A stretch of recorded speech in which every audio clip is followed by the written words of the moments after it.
Shout out to my first reaction video outside of the 2025 season while the wind is blowing like crazy. First of all, hook 'em.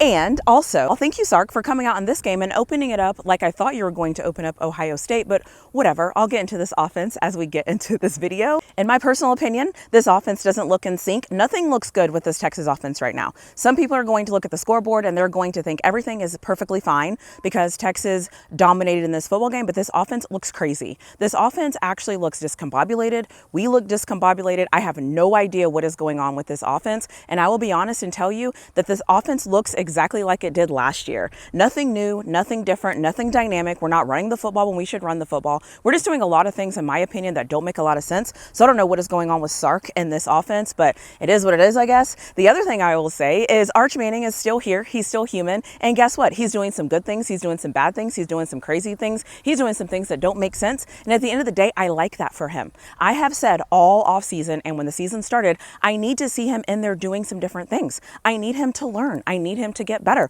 I need him to improve. And the only way he's going to be able to do that is if he develops. For some reason, we all think because his last name is Manning that he is going to come prepackaged and he's going to be absolutely perfect. That is not true in any way, shape, or form. No football player has ever showed up to day one to anything perfect. I don't care what your last name is. That is not how this works. So for those of you that play video games that think that real life is like a video game, I want to warn you that you're looking at this all wrong. You're doing yourself a disservice because your expectations of Arch Manning have been convoluted by the media. Open your eyes, pay attention, allow Arch Manning to get better, allow him to develop, and allow him to become a player that we all think he can be. He just needs time. Just like all football players have needed time, guess what? Arch Manning is no different. So stay focused, pay attention. Now let me get into some things that I did love in this game. There wasn't a lot, but there were some things that I loved in this game. I liked seeing the turnovers. I liked to see 4 turnovers. That was phenomenal. And most importantly, I liked seeing that turnover before the half. I think turnovers before the half, I don't know if there's anything better than that, especially when the team is getting the ball back. So I enjoyed seeing those 4 turnovers, specifically the one at half. That was phenomenal.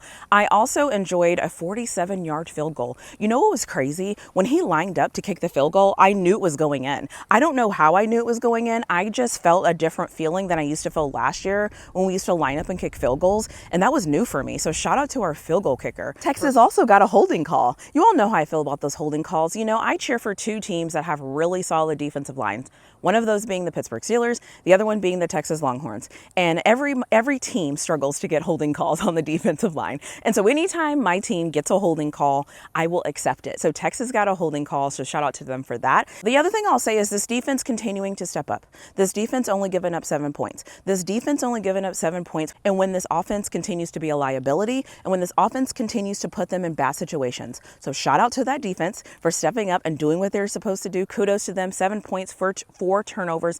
Amazing. And for those of you that only looked at the box score and didn't really watch the football game, this offense is still struggling. I'm about to tell you why here in the next section.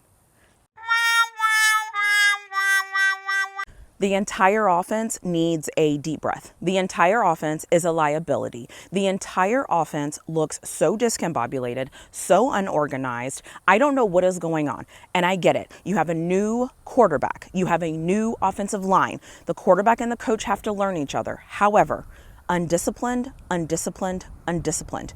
12 penalties. All of those are not on the offense, but majority of those penalties were on the offense. Majority of those penalties were holding and offensive line calls. And I think that is absolutely ridiculous. This Texas offense has stayed a liability. And why I'm saying stayed is because at the end of the year last year, I said this Texas offense was a liability. And now into 2025, this offense continues to be a liability. If you actually go look at the game and you actually go see where the offense got the ball, thanks to the defense, that will tell you everything you need to know about this offense. They're not moving the ball well. The play calls, in my opinion, are whatever they are. I don't know why Coach Sark didn't come to this game ready to run the football. I don't understand a lot of things that are happening on offense. I will say this, though. This could be the moment where we're trying things and we're trying to figure them out. And so right now, it's going to look ugly while we try to figure things out.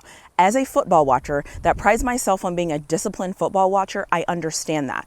However, the thing that is concerning me is sometimes I feel like our players aren't responding to what's being called. It's almost like we didn't practice. That's kind of what it looks like sometimes. I'm like, did we practice that? Why are we getting all of these penalties on offense? I have concerns. It needs to stop right now. We should not have all of these penalties against a San Jose State team. That is embarrassing. This Texas offense has to be better. Right now, they're a liability, and I will continue to say they are a liability until they get better. The other thing is Gibson needs to stop fumbling the football. He needs to stop fumbling the football. I want him to get snaps. I want him to be in there. I want him to do all the things, but he cannot continue to fumble the football. That is unacceptable for him to continue to fumble the football. So I just need to say that here because I'm cheering for him and I want him to play more. But what I can't see is every time he gets in the game, he has at least one fumble. That is not okay. That is not acceptable. And that's damn sure not good for this offense. Something I want to say here to give you more context about this offense is Texas was 2 for 12 on third down.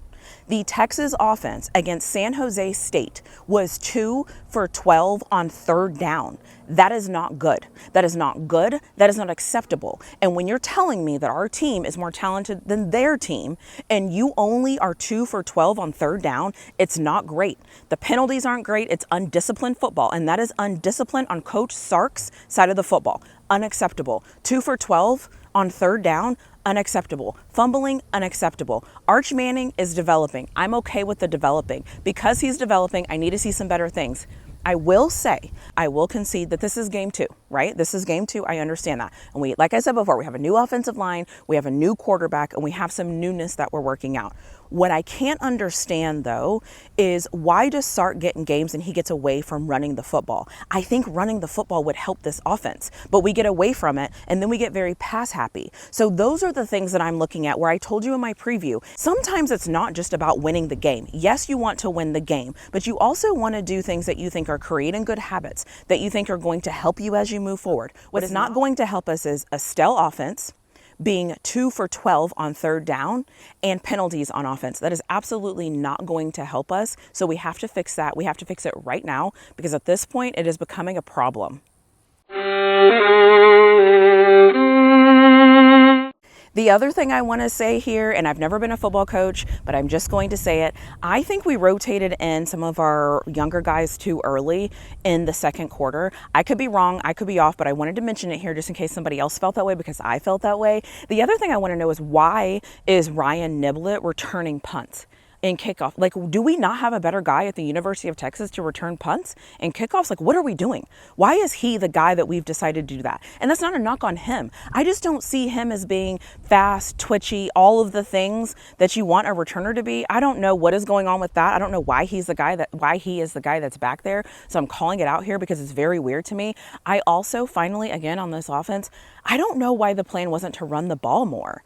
I don't know what is going on. I don't know what's going on. I don't know what the bigger plan is. I can't see the bigger plan right now. And as a fan, I kind of don't need to see the bigger plan because I'm on the outside looking in. But I'm just telling you what I see. And there's a couple of things that really concern me as we move forward. And it's still week 2. There's still a lot of time to get some things worked out. I totally understand that. But if you see something, you have to say something. And you all know how I feel about your eye test and trusting your gut. And so I'm seeing something. And so I am saying something. I'm going to end this video here, well, besides the fact where I go rant. However, I just want to say, I'm totally aware that I might have really high expectations from this Texas team. I am okay having expectations for Texas. You want to know why? My expectations aren't going to change. I am not going to lower my expectations and my standard because my team isn't meeting them. I'm going to keep my expectations high and I'm going to expect them to figure this out because that is what this is about. So my expectations are staying. Am I overreacting? I maybe am overreacting, but I don't really care because I have high expectations and I need Texas to figure it out. I need this offense to look better.